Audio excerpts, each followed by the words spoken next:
Labas, čia Gediminas Grinevičius, verslo treneris, kaip laikaisi ir šiandien noriu su tavimi pasidalinti 3 pamokas, kurios labai tikiuosi ir tau bus naudingos. Tad jeigu žiūri šio video įrašą, padaryk man paslaugą, parašyk grotelės įrašas į komentarus, jei esi naujas arba nauja, parašyk naujas arba naujai į komentarus, jeigu pirmą kartą žiūri vieną iš mano video ir žinoma, jeigu gausi iš šio video naudos, būčiau nepaprastai dėkingas, jeigu pasidalintum šio video ir parašytum į komentarus pasidalinau, arba gali tiesiog užtaginti, pažymėti draugus, komandos narius komentaruose žemiau, kad jie taip pat pamatytų šį video. Taigi, kokios tos 3 pamokos? Na, pirmoji pamoka yra ta, kad gyvenimas tave nuolatos bando išmokyti kažkokią tai pamoką. Ir kol tu neišmoksti tos pamokos, tave vis gyvenimas grąžina į tą pačią situaciją. Tad būtent tie gyvenimo momentai, kur yra didžiausia trintis, kur yra didžiausias diskomfortas, ten dažniausiai slypi pačios didžiausios pamokos.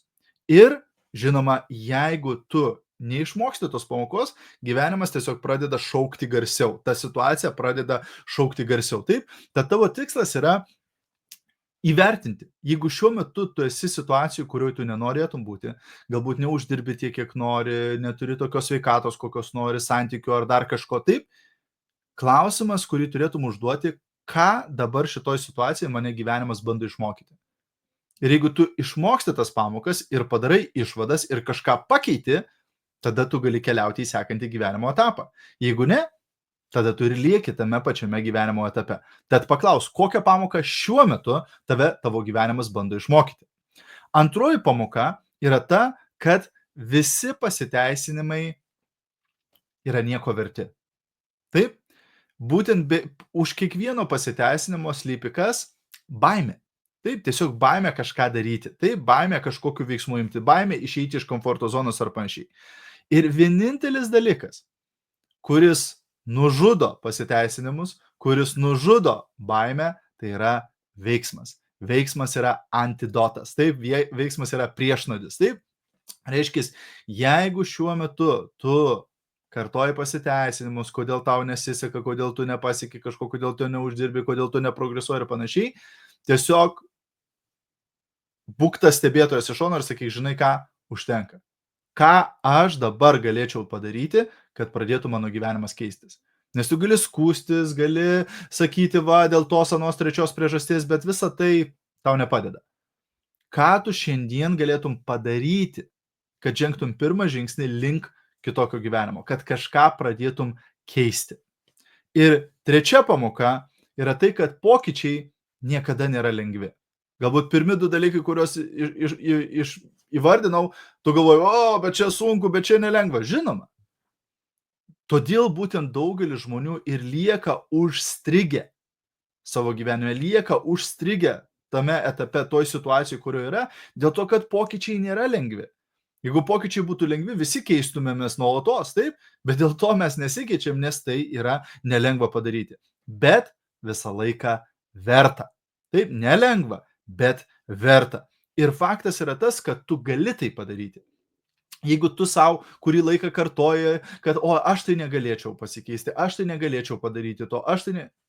Vėlgi, tai yra netiesa, tai yra tik istorija, kurią tu savo kartoji. Ir tai yra netiesa, tu tikrai gali, kiekvienas iš mūsų galime kažką keisti savo gyvenime, pasikeisti ir panašiai. Taip. Ir žinai ką? Labai gerai, kad pokyčiai yra nelengvi. Ką tai reiškia? Reiškia mažiau konkurencijos. Reiškia mažiau žmonių bandys tai daryti. Kuo sunkesnis dalykas, tuo labiau aš džiaugiuosi. Dėl to, kad tai reiškia, kad niekas kitas to nedarys. Reiškia, kad daugelis žmonių to nedarys, jeigu sunku. Jeigu būtų lengva, tai visi tai darytų. Taip? Lygiai tas pats kaip ir su turtu, su uždarbiu. Taip? Jeigu būtų lengva, visi būtų milijonieriai. Būtent dėl to, kad taip nelengva, dėl to ir ta galimybė yra didesnė. Taip, ir daugelis to nedarys, nesakys, čia per sunku, čia per daug darbo reikia įdėti ir panašiai. Taip? Bet jeigu tu esi tas žmogus, kuris mato vertę, taip, nesako, daugelis žmonių mato kainą, bet jie nemato vertės. Taip, čia labai man daug reikės įdėti pastangų, kainą. Bet jie nemato, koks bus atlygis už tai, koks bus prizas už tai, taip, kad aš turėsiu gyvenimą, apie kurį daugelis gali tik pasvajoti, aš turėsiu dalykus, apie kurios daugelis, kurių negali turėti, taip, reiškia dėl to, kad aš sumokėsiu tą kainą, taip, būk tas žmogus, kuris sumoka kainą ir gauna gyvenimo prizus. Tai va, tokie 3 patarimai šiandien, tokios 3 pamokos, tikiuosi, kad buvo naudinga. Jeigu buvo naudinga, būčiau labai dėkingas už pasidalinimą.